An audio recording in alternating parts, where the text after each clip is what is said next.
Would it justify saying that you've stolen the spotlight from two very popular leads? No, I don't think it's...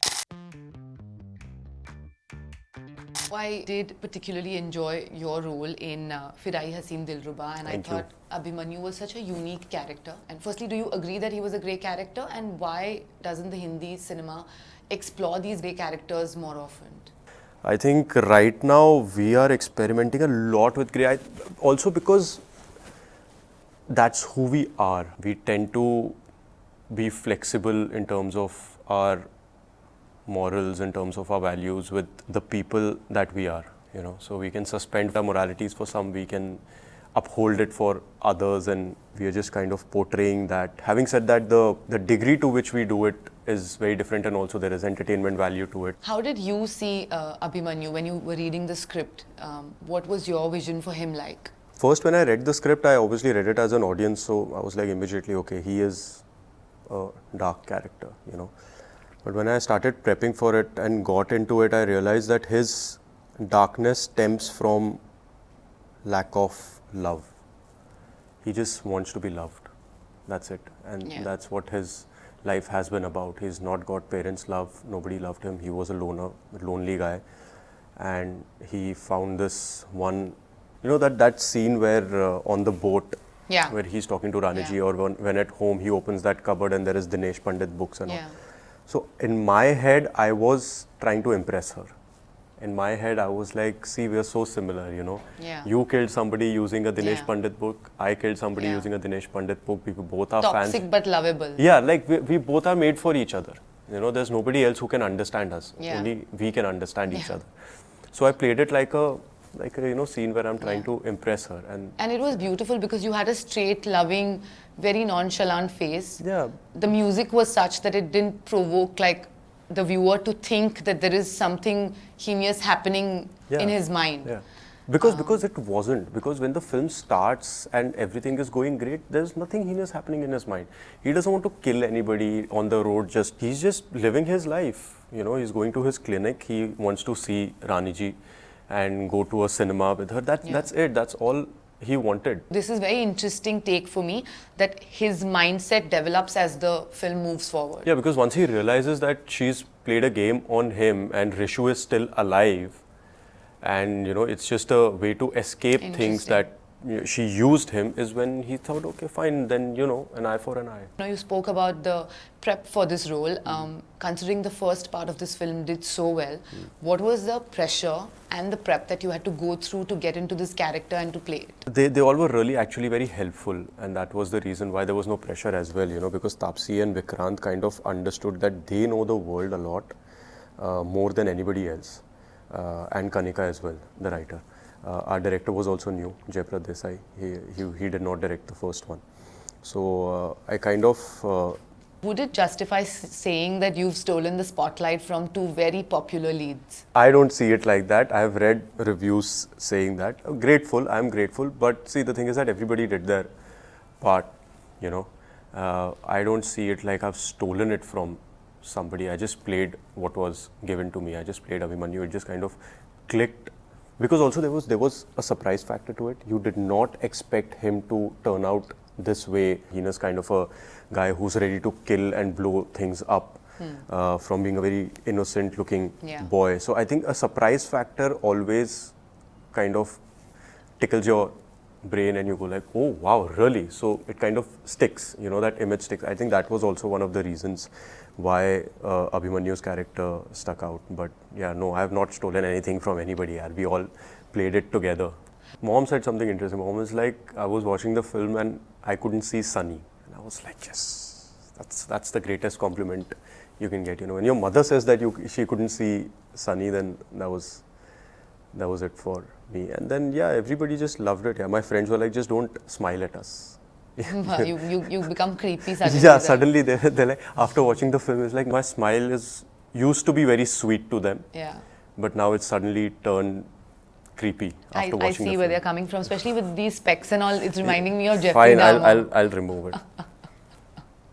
My eyes are a little sensitive today, so I was just wearing these. Are these okay? Sweet Yeah, enough? I feel safe. I feel safe. Okay. According to you, what are the characteristics of a modern day crime of passion film? Or do you think this was a bit of a film noir? Yeah, I think it was a film noir. What are the characteristics of a Of a modern day? crime of passion in a film. I think love. I think that is one very important characteristic to have in a crime of passion, be it anything, you know. It's either the lack of it or so much of it that you can't contain it, you know. That's what creates it. Like or, Dar. Yeah, like Dar, right? Which creates jealousy, which creates hatred, which creates all of those other emotions in you which you can't contain. It's because you want something so much, you know. So I think that is definitely a prerequisite. I want to know, what is Sunny like are you intelligent about the scripts that you read, the kind of films that you want to do? Is there like a method to the choices? You have to be a little intelligent, and I think also it stems Little. from the little. I mean, you don't need a lot of intelligence for it. What you need is emotional intelligence. What you need is actually to understand emotionally what the script is saying, and also I think it stems from the experiences you've had in your life, because that is where you compare it with. So whatever you're reading, whether it's a book or a script, it's the experiences that you have is your marker, right? And that is what you compare it with. So you need emotional intelligence to kind of choose the script, and also then obviously you read it as an audience, and then you break it down and you feel, okay, you know, this is what I want to say. I am not like this, but the story is interesting, the character is interesting, it's a great experiment, and this is what I want to say. I want to play this, you know, which is what happened with Haseen Dilruba. Yeah, the hallmark of a great actor is to just take what you can and make what you can out of it. Exactly. Your upbringing, of course, was in like a full industry background, since your dad is an action director. Yeah. I want to understand, when did you feel like acting is what I want to do? And was there a backup plan? Interestingly, my upbringing, dad is an action director, but upbringing was not at all anything like a film industry background. You know, he never got his... No parties? No, not at all. Dad is very simple, work at home, you know, that sort of a guy. So we've never kind of experienced film industry firsthand for the longest time. I think the first time we went on set was for the shoot of Ashoka. Wow. Right? And we were kids, but that also we went because dad was playing a small part in it. So he just wanted us to see. How sweet. Yeah, you know, so we were just there, and also we met Shah Rukh sir and all. And then the next time we went was on the sets of Fizza, because Hrithik sir was this big star, huge star after Kaho Na Pyar Hai. Yeah. So we wanted to meet him. And we just went on the sets of Fizza, and all I saw was just him burning a bike 10 times. And I couldn't understand, why is he burning the same bike again and again and again. So it's like we were not built like that, you know. But that definitely kind of was the seed for me to get into the film industry, not become an actor, because we've never seen a 9-to-5 job, right? Right. I was studying to be a CA. I was doing my internship. It's all great, it's fantastic, but I've never seen a 9-to-5 job at home. I've seen erratic working hours. I've seen dad gone for 10-15 days for an outdoor skate, 10-15 days at home, night shoots, 2 to 2, 7 to 7, you know, just crazy. And that was normal for us. Yeah. So sitting in front of a computer, my brain did not understand that. Yeah. So which is why Welcome I think to our lives. Yeah, exactly, right? And I wouldn't have it any other way. So Yeah. which is why I think I chose film industry. Being an actor was just kind of, you know, I just thought I'm comfortable in front of the camera and can entertain people. So yeah. So there was no backup plan? No, because I dropped out of CA. I did not complete it. Are there any contemporary or senior actors whose work you've admired while growing up now, whose work you like, are interested in, and have followed? I think Bachchan Saab, Anil sir. Whenever I would see Anil Kapoor sir on TV, I would not change the channel. Shah Rukh sir also, obviously, he was fantastic. I think he taught us love in cinema. There's Rajkumar is fantastic. Vicky, obviously. Not because he's my brother, but because he's a fantastic actor. You said it, I didn't. Yeah, but I'm just saying, like, you know, since we're talking about actors and craft, it'll be, I have to take his name. His new boy, Abhay Verma in Munja, he's very good. I think everybody, Interesting. Ananya, Janvi, Charvari, all these, everybody, they're like, I think we always keep feeling that our backs are against the wall, so we keep giving the best that we have every time. Yeah. Yeah, it's a current generation of really hardworking actors, I must say. You know? Yeah, especially the ones that don't come from a very privileged background. I think they have something so important to prove, and I think they work so hard, so much more harder, because I also think that the competition is even more tighter now. Yeah, and also because when you see in your periphery that everybody is just giving their 110%, you know, changing their from physique to mindset to everything to fit into a character. This is what happened to me when I watched Sam Manekshaw. I did not expect him to do that because we are not a part of each other's prep, right? But I did not expect Vicky to do that. So when I saw him in Manekshaw, I was like, wait, what? Like he completely transformed, and I was like, that tomorrow something like this comes to me. Now this is the benchmark. Yeah. This is where I have to go. There is no other way. What are the films you've liked in the recent past? I liked Stree. Great film. Yeah, like I Great liked film. Stree. I liked Veda as well. Like? Veda. Okay. I liked that clashing. Kalki? I liked Kalki. I liked. See, that's. I liked it. I liked Kalki. I liked Kalki. I liked Kalki because I am very much into this Mahabharata Period and history, everything, period history and everything.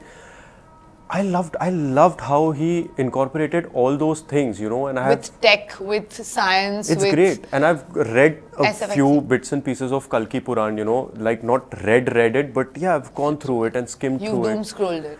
Yeah, I've doom scrolled it. So when I was watching it, and I was like, this is great, man. This is. I love how he's. It's a multiverse, and it's so beautifully done. You know, we watch Marvel and everything, and Mjolnir, and now suddenly you've made Gandhi that. Yeah, beautifully done. It's fantastic. Yeah. I loved it. So with more female leads like Ananya, Tapsi, being and emerging as protagonists in the last few years, what does this say about the shift that Hindi cinema is seeing from the male protagonist to now very prominent female protagonist? I think it's a shift in the society, probably, you know, where it's deconstruction of patriarchy. That's what is happening. It's how the society changes is where your art form also starts changing, you know. I think people today, writers and directors and people who are making movies, they see characters as characters and not put them into a gender. A female can also go through everything that we have seen a male hero or a male protagonist go through. A female can also go through that, plus much more, you know. So it just makes it very interesting. Like Haseen Dilruba, right? What was very interesting is that how Tapsi's Rani uses her sensuality. Femme fatale, yeah. Femme fatale, right? Yeah. Like she uses that, she knows it. She knows she is attractive to men and she uses it to her advantage. And I think that's liberating to watch. Yeah. That's liberating to say. I was like, okay, this is great because it's a reflection of what is happening in the society. Like I said, you know, morality is skewed. We are grey characters at the end of the day in society, and that has nothing to do with gender. Yeah. My last question for you. What's Already? next? Next, there is Shiddat 2. Yeah. That's coming. We've already finished shooting for it. When does it release? I don't know. Okay. I think it's still in post-production or something. Okay. So whenever it's ready, and also depends on the makers, you know. Then there is a film called Thank You, Mr. Khanna. It's a sweet mother-son story. That's with Neetu Kapoor ji. So that is also finished. That should also be out soon. So there are these two films. And both very different from each other, Very what you've different done from in the each other. past? Yeah, yeah. Okay. Like this Thank You, Mr. Khanna though is completely different because it's a mother-son story. I've never had a film where, you know, you explore mother-son dynamics. It's But pretty it's cool. drama. The genre is drama. It's still got little comedic touches. It's a slice of life kind of a Beautiful, thing. It's okay. coming of age for them, you know, for a mother-son relationship, how they end up becoming friends with each other. So it's that, and also Shiddat 2 is also it's a franchisee, right? So it's not continuing from the first part of Shiddat. It's a completely different story, but it's new. It's a new way of telling a story about love. So it's pretty interesting. Fabulous.